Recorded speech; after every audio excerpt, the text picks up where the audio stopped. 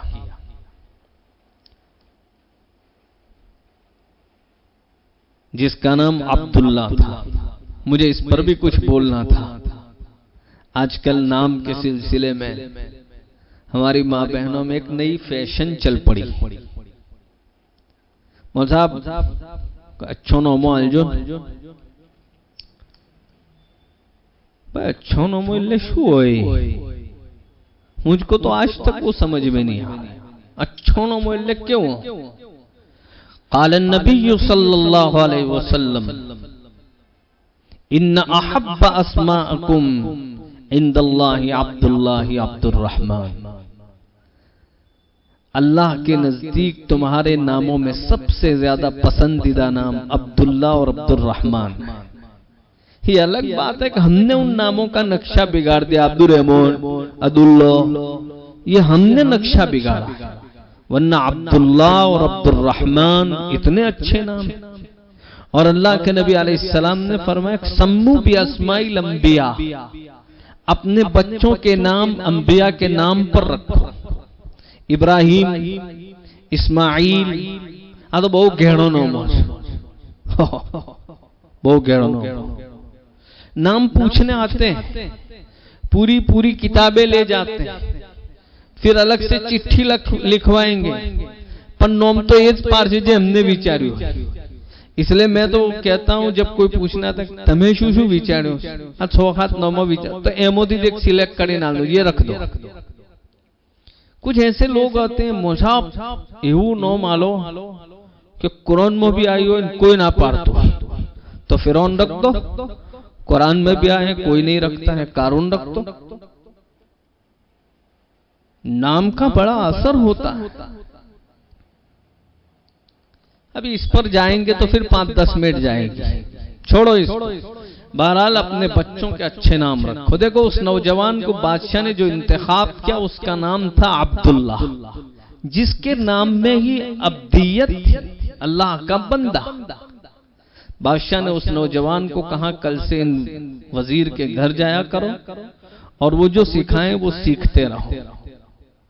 چنانچہ وہ نوجوان روزانہ اس جادوگر وزیر کے گھر جایا کرتا تھا۔ ایک دن راستے میں دیکھا کہ ایک بزرگ نما شخصیت، ایک اچھے دیندار شخص، مذہب عیسیٰ کو فالو کرنے والے پادری، وہ بھی ایک مجمع لے کر راستے میں بیٹھے تھے۔ تو نوجوان نے سنا چلو ان کا بھی کچھ سن لیتے ہیں۔ تو اس نوجوان کو اس جادوگر وزیر کے مقابلے میں یہ پادری کی باتیں اچھی لگی، تو نوجوان پادری سے زیادہ سیکھنے لگا اور جادوگر سے تھوڑا سیکھتا۔ اب وہ کنفیوز ہو گیا بیچارہ کہ یار یہ پادری کی باتیں سچی ہیں یا یہ جادوگر کی باتیں سچی ہیں۔ جیسے ہم لوگ ہیں، کیا یوٹیوب پر بدو بتاو سی خاتسو، کیا اٹھواڑے مول صاحب بدو کئی دائی سی خاتسو، ہم لوگ بھی کنفیوز ہیں نا۔ حقیقتیں کھل جائے گی ایک دن، لیکن اس کے بعد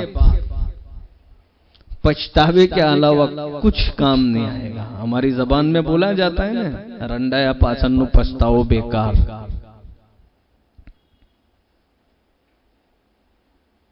ندامت اور افسوس کے سوا کچھ ہاتھ نہیں آئے گا۔ اب یہ عبداللہ بھی کنفیوز تھا بیچارہ کہ یہ پادری کی باتیں سچی ہیں یا جادوگر کی باتیں سچی ہیں۔ ایک دن راستے میں ایک شیر بیٹھا تھا، لوگ اس سے بہت ڈرے ہوئے تھے۔ عبداللہ نے کہا آج امتحان کا دن، ایک کنکری اٹھائی اور اس نے کہا اللہ کو کہ اللہ اگر پادری کا دین سچا ہے تو اس کنکری سے اس کو مار دے، اور اگر وزیر کا دین سچا ہے تو نہ مارنا۔ یہ کہہ کر کنکری پھینکی اور وہ شیر مر گیا۔ اس کو یقین ہو گیا کہ وزیر کے مقابلے میں پادری کا دین سچا ہے۔ اب اس بات کا بہت چرچا ہو گیا کہ یار عبداللہ نے تو ایک کنکری سے شیر مار دیا۔ اب وہ تو ایسا ہی سمجھ رہے تھے محل میں سب بادشاہ وغیرہ کہ عبداللہ تو جادو سیکھنے جاتا ہے، ان کو کہاں معلوم راستے میں کسی مدرسے میں بھی جا کر بیٹھ جایا کرتا ہے، دین تو مدارس سے ملتا ہے۔ اس کا اتنا تذکرہ ہوا کہ بادشاہ کے دربار میں ایک اندھا وزیر بھی تھا، اس کو جب پتا چلا تو اس نے عبداللہ کو کہا یار عبداللہ تو بہت بڑا جادوگر بن گیا، چل میری آنکھیں لوٹا دے۔ عبداللہ نے کہا یار میں نہیں کر سکتا، یہ تو اللہ کا کام ہے۔ ہاں میں اتنا کر سکتا ہوں، میں جو کلمہ پڑھا ہوں وہ کلمہ پڑھ، اس کے بعد میں اللہ سے دعا کروں گا، اللہ تیری روشنی لوٹا دیں گے۔ عبداللہ نے کلمہ پڑھایا لا الہ الا اللہ عیسیٰ روح اللہ، اس وقت عیسیٰ علیہ السلام تھے تو یہ کلمہ پڑھا جاتا تھا۔ اس اندھے وزیر نے کلمہ پڑھا، عبداللہ نے دعا کی، اللہ نے اس اندھے وزیر کو روشنی دے دی۔ بادشاہ نے اندھے وزیر کو کہا تیری روشنی کہاں سے آئی؟ اندھے وزیر نے کہا میرے اللہ نے دے دی، ایمان سرایت کر گیا تھا دل میں۔ بادشاہ نے کہا میرے علاوہ تمہارا کون خدا؟ میں تمہارا خدا ہوں۔ اس نے کہا نہیں نہیں، میرا اور تیرا خدا آسمانوں میں۔ بولا یہ بات تو نے کہاں سے سیکھی؟ کہ عبداللہ سے سیکھی۔ عبداللہ کو بلایا، یہ بات کہاں سے سیکھی؟ کہ میں نے تو میرے استاد فلاں پادری صاحب سے سیکھی۔ کہ اس کو بھی بلاؤ۔ پہلی کہوت سے نا بادشاہ نہ آگاڑی یعنی گھوڑا نہ پچھاڑی نہ چلائے، مالداروں کے آگے چلتے ہیں تو وہ بھی کبھی ذلیل کر دیتے ہیں، گھوڑوں کے پیچھے چلتے ہیں تو وہ بھی لاتے مارتے ہیں۔ بادشاہ کو بہت غصہ آیا، اس نے 2 گڑھے کھدوائے، بے کھڈا کھدایا، اس میں ایک میں پادری کو اتار دیا، دوسرے میں اندھے وزیر کو، اور ان پر آڑا چلا کر بیچ میں سے کاٹ دیا دونوں کو۔ پھر عبداللہ کو کہا عبداللہ دیکھ یہ پادری کو بھی کاٹ دیا، تیرے شاگرد اندھے وزیر کو بھی کاٹ دیا، تو نہیں مانے گا تجھے بھی کاٹ دوں گا۔ عبداللہ نے کہا پادری کی لاش کو دیکھتا ہوں تو وہ میرے استاد ہے، اندھے وزیر کو دیکھتا ہوں تو وہ میرا شاگرد ہے، دونوں کی لاشوں سے آواز آ رہی کہ جان کا سودا کر دینا، ایمان کا نہ کرنا۔ بادشاہ کو عبداللہ سے پھر بھی کچھ امیدیں تھی، اس نے اپنی ایک پولیس کی جماعت کے ساتھ اس کو پہاڑ پر بھیجا کہ اس کو میری خدائی سمجھاؤ، مان جائے تو ٹھیک ورنہ اوپر سے گرا دو۔ سمندر میں بھی گئے، وہاں بھی وہ بچ گیا۔ بات لمبی ہے لیکن میں مختصر کرتا ہوں۔ پہاڑ سے بھی عبداللہ بچ کر صحیح سالم آ گئے، سمندر سے بھی بچ کر صحیح سالم آ گئے۔ بادشاہ پریشان ہو گیا، بادشاہ پریشان، تو اس نے عبداللہ کو کہا یار عبداللہ تم مریش کی بھی تیار؟ عبداللہ نے کہا چل میں ترتیب بتاتا ہوں، میدان اور ایک جگہ طے کرو، تاریخ طے کرو، وقت طے کرو، لوگوں کو دعوت دو، سب کو جمع کرو کہ فلاں دن فلاں تاریخ کو، مثال کے طور پر ٹپلا کی واڑی میں فلاں تاریخ کو فلاں وقت میں عبداللہ کو پھانسی دینی ہے، وہاں سب لوگ جمع ہو جائیں۔ مفسرین نے لکھا ہے 12,000 لوگ جمع ہوئے تھے۔ وہاں میدان کے بیچوں بیچ ایک کھمبا گھاڑا گیا۔ عبداللہ کھمبے پر چڑھنے سے پہلے بادشاہ کے ہاتھ میں تیر دیا اور کہا دیکھو میں یہ تیر آپ کو دیتا ہوں، میں جیسا کہوں ویسا کہہ کر میری طرف تیر کو چھوڑنا۔ عبداللہ نے کہا کہ لو یہ تیر اور کہنا بسم اللہ رب ھذا الغلام، میں اس عبداللہ کے رب کا نام لے کر مارتا ہوں۔ غرض نے عقل ہوئی، عبداللہ جاتے جاتے اپنے رب کی دعوت دے گیا اس بادشاہ کو جو اپنے آپ کو رب سمجھتا تھا، اس کو بھی یہ منتر دیا کہ یہ پڑھنا پڑے گا بسم اللہ رب ھذا الغلام، میں اس غلام کے رب کا نام لے کر تیر چھوڑتا ہوں۔ بادشاہ کو یہ پڑھنا پڑا اور یہ کہہ کر جب اس نے تیر چھوڑا، عبداللہ کے پیشانی کے داہنے حصے میں جا کر وہ تیر لگا اور دھڑام سے عبداللہ نیچے گر گیا، اور ایک ہاتھ وہاں پر رکھا ہوا تھا، اور اسی طرح روح قفس انصری سے پرواز کر گئی اور عبداللہ وہی مر گئے۔ مفسرین نے لکھا ہے کہ عبداللہ کو اس طرح مرتے ہوئے دیکھ کر وہاں 12,000 لوگ تھے، سب نے ایک آواز میں فرمایا آمنا برب ھذا الغلام، ہم اس غلام کے رب پر ایمان لے آئے۔ بادشاہ کا غصہ اور بھڑک گیا، میں تو ایک ایمان والے سے پریشان تھا، یہ تو ہزاروں کو چھوڑ کر چلا گیا۔ قتل اصحاب الاخدود، اس نے خندق کھدوائی اور سب کے سب کو جلا دیا۔ یہاں جب لگے گی آگ تو صرف ہمارے گھر تھوڑی جلیں گے، یہاں سب کے مکانات ہیں، سب زد۔ بادشاہ بھی اسی آگ میں جل کر مر گیا۔ ایک دور گزر گیا، دور محمدی، سرکار دو عالم صلی اللہ علیہ وسلم کا زمانہ آیا، وہ زمانہ گزر گیا۔ پھر دور صدیقی آیا، وہ زمانہ گزر گیا۔ پھر دور فاروقی آیا، حضرت عمر فاروق کے زمانے میں یمن کے کسی علاقے میں خندق کھودنے کی ضرورت پیش آئی۔ خندق کھودتے کھودتے صحابہ نے ایک لاش ملی، ایک ناش ملی، یہ وہی نوجوان عبداللہ تھا جس کی ناش تھی۔ جیسے صحابہ نے پیشانی سے ہاتھ ہٹایا، خون کا ترو تازہ فوارہ اڑا، صحابہ نے اس کو بند کیا، حضرت عمر کو خبر دی، حضرت عمر نے فرمایا بند کر دو، یہ وہی نوجوان ہیں جس کے بارے میں سرکار نے ہم کو بتایا تھا، یہ بروز قیامت بھی اسی طرح اٹھے گا اور اللہ کو کہے گا تیرے نام کی تبلیغ کرتے کرتے جان کا سودا کر کے آیا ہوں۔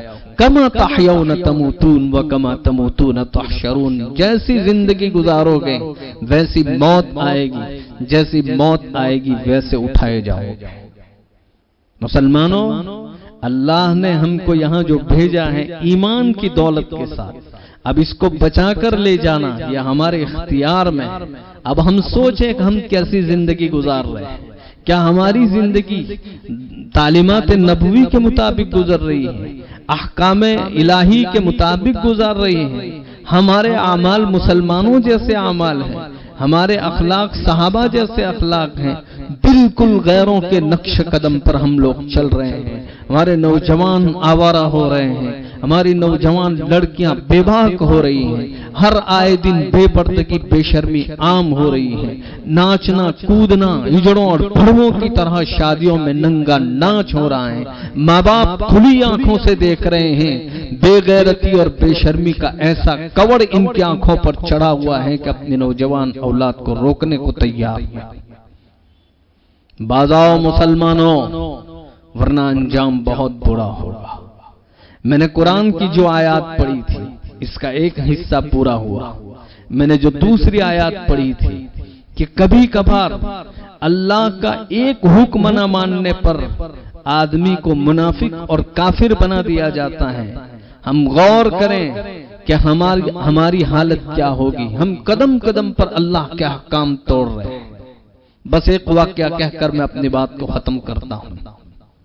میں نے جو دوسری آیات پڑھی تھی کہ فَمِنْهُمْ مَنْ عَاهَدَ اللَّهَ لَئِنْ آتَانَا مِنْ فَضْلِهِ لَنَصَّدَّقَنَّ وَلَنَكُونَنَّ مِنَ الصَّالِحِينَ، ایک صحابی تھے، انصاری صحابی تھے، مدینہ کے رہنے والے تھے، جس کا نام ثعلبہ ابن حاطب تھا، غریب صحابی تھا۔ وہ ایک مرتبہ اللہ کے نبی علیہ السلام کے پاس آئے اور کہا یا نبی اللہ دعا فرما دیجئے میں مالدار بن جاؤں۔ آج کل مالداری کا شوق ہر ایک کو لگا ہوا، مالدار بننا، اور مالدار بنتے بنتے اتنے نادار ہو جاتے ہیں کہ وفاداری بھول جاتے ہیں۔ اللہ کے نبی علیہ السلام نے کہا ثعلبہ مالدار مت بن، میری طرح غریب رہ، جس دن ملے گا شکر کریں گے، جس دن نہیں ملا صبر کریں گے۔ اگر میں چاہوں تو یہ مکہ کے سارے پہاڑ سونے کے ہو جائیں گے اور میرے ساتھ چلنا بھی شروع کر دیں گے، لیکن نہیں، ثعلبہ جتنا مالدار بنے گا نا اتنی پریشانیاں بڑھ جائے گی، اتنا حساب لیا جائے گا۔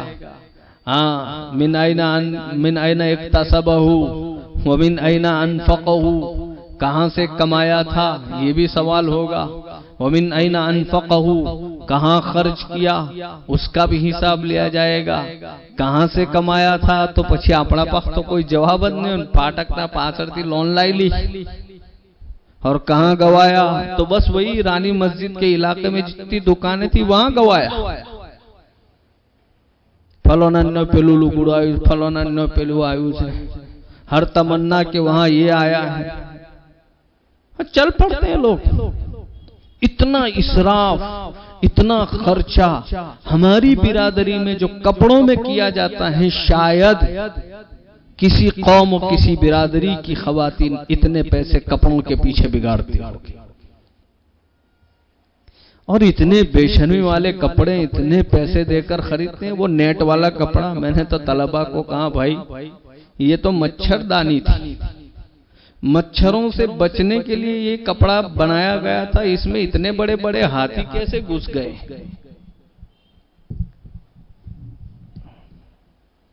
شرم نہیں آتی؟ جسم کا ہر حصہ نظر آتا ہے، ایسے کپڑے پہنے جاتے ہیں۔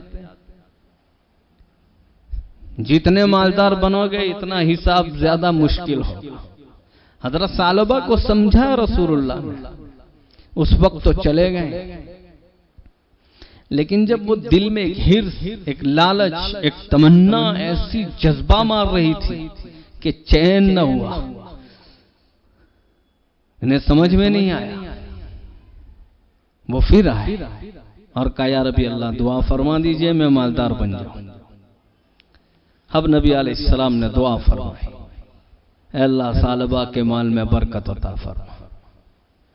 بس دعا کرنا تھا سرکار کا، حضرت ثعلبہ کے مال میں برکت شروع ہو گئی۔ اس زمانے میں جانوروں میں برکت ہونا بہت مالداری سمجھی جاتی تھی۔ چند بکریوں کے مالک تھے، دیکھتے دیکھتے اتنی بکریاں ہو گئی کہ حضرت ثعلبہ کا اب مدینہ میں رہنا مشکل ہو گیا، جگہ تنگ پڑنے لگی تو وہ مدینہ سے باہر چلے گئے۔ اب روزانہ مسجد نبوی میں پانچوں وقت میں آیا کرتے تھے، لیکن مدینہ سے باہر چلے گئے تو اب صرف جمعہ کو آتے تھے۔ رسول اللہ پوچھتے بھی تھے ثعلبہ دکھتے نہیں، صحابہ کہتے ثعلبہ کا مال بہت بڑھ گیا، جگہ تنگ ہو رہی تھی اس لیے وہ مدینہ سے باہر چلے گئے۔ کہ اچھا، پھر وہاں بھی مال میں اتنی برکت ہوئی تو پھر مدینہ سے اور دور جانا پڑا، اب جمعہ کو بھی آنا بند ہو گیا۔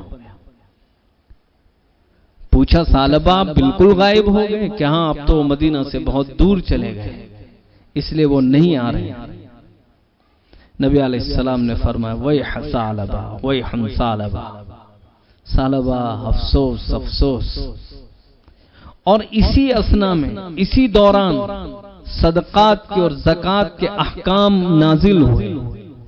اللہ کے نبی علیہ السلام نے 2 صحابی کو روانہ کیا ثعلبہ کے پاس کہ جا کر اس سے زکوٰۃ وصول کرو۔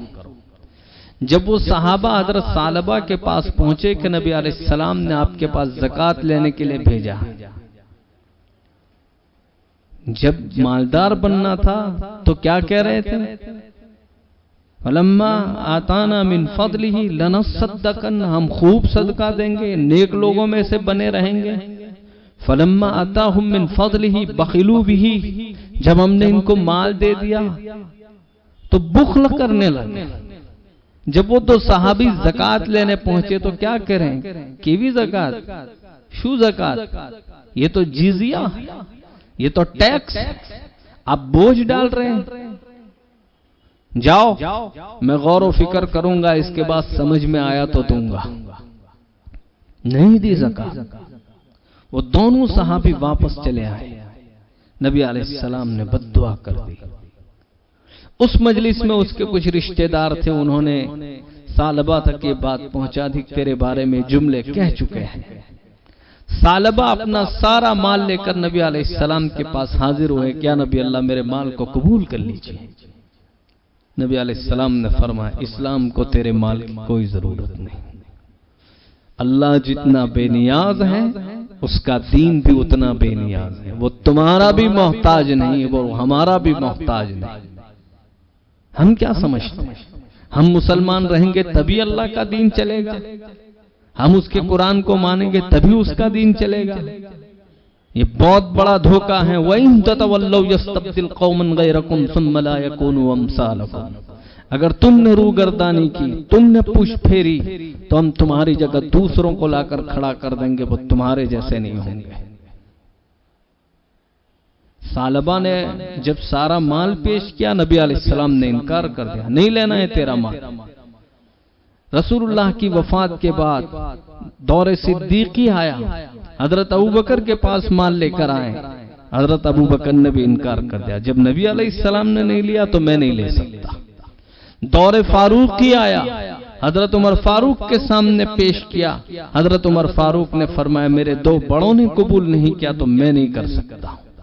دور عثمانی آیا، حضرت عثمان نے بھی انکار کر دیا، لیکن اس کے بعد وہ ایک خطرناک بیماری میں مبتلا ہو گیا اور اس کا پورا چہرہ کالا ہو گیا اور وہ منافق بن کر مر گیا۔ صحابی تھا، انصاری تھا، مدینہ کی مسجد نبوی میں ہر وقت کی نمازیں ادا کرتا تھا، ایک حکم اللہ کا زکوٰۃ دینے سے انکار کر دیا، منافق بنا دیا گیا۔ اور مسلمانوں، آج ہم اور تم صبح شام اللہ کے کتنے حکم کو توڑ رہے ہیں، کتنے حکموں سے منہ موڑ رہے ہیں، پشت پھیر رہے ہیں، معلوم نہیں انجام کیا ہوگا۔ ایمان کی دولت کے ساتھ تو اللہ نے بھیج دیا ہے، ایمان کو بچا کر لے جانا ہماری ذمہ داری ہے۔ احکام الہی کی پابندی، رسول اللہ صلی اللہ علیہ وسلم کی تعلیمات پر چلنا اور ان کے بتلائے ہوئے طریقوں کو اپنانا، یہی مسلمانی ہے۔ اسی طرح زندگی گزاریں گے تو اسلام پر جائیں گے، ورنہ خدا حفاظت فرمائے۔ اللہ تعالی ہم سب کو موت سے پہلے موت کی تیاری کی اور ایمان کو بچانے کے جن اعمال و اسباب کی ضرورت ہے اس کی صلاحیت و توفیق اپنے فضل سے عطا فرمائے۔ وآخر دعوانا الحمدللہ رب العالمین۔ بسم اللہ الرحمن الرحیم۔ سبحانک اللہم و بحمدک وتبارک اسمک وتعالی جدک ولا الہ غیرک۔ اللہم لک الحمد کلہ ولک الشکر کلہ ولک الملک کلہ ولک الخلق کلہ وإلیک یرجع الامر کلہ بیدک الخیر کلہ انک علی کل شیء قدیر۔ اللہم انت الہ من فی السماء و الہ من فی الارض لا الہ فیما غیرک۔ اللہم انت ملک من فی السماء و ملک من فی الارض لا ملک فیما غیرک۔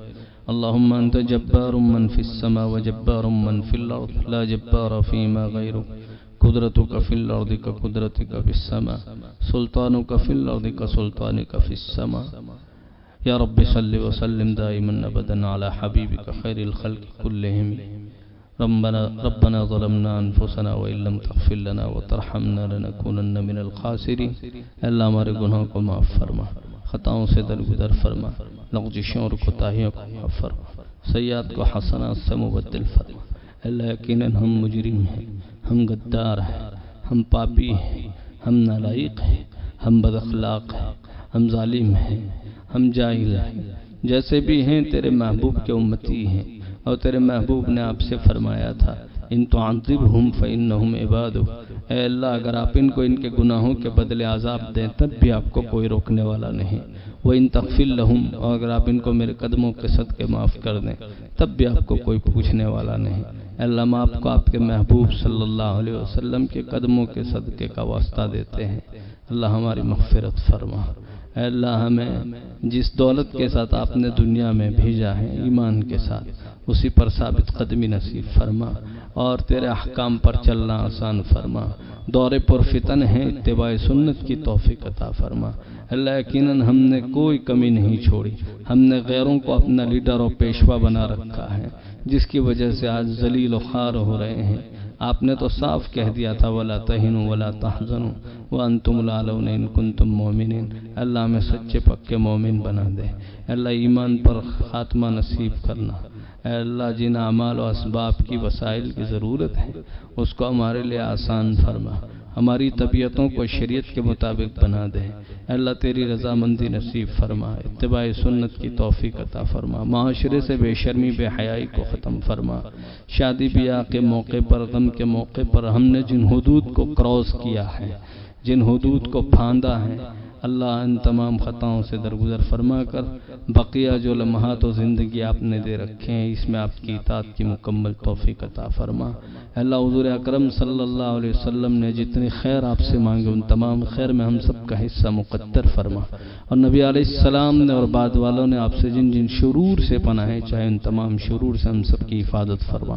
دعا کو اپنے فضل سے سیدنا محمد رسول اللہ صلی اللہ علیہ وسلم کے صدقے منظور فرما، وصلی اللہ تعالی علی خیر خلقہ ونور عرشہ سیدنا محمد وآلہ واصحابہ اجمعین برحمتک یا رب۔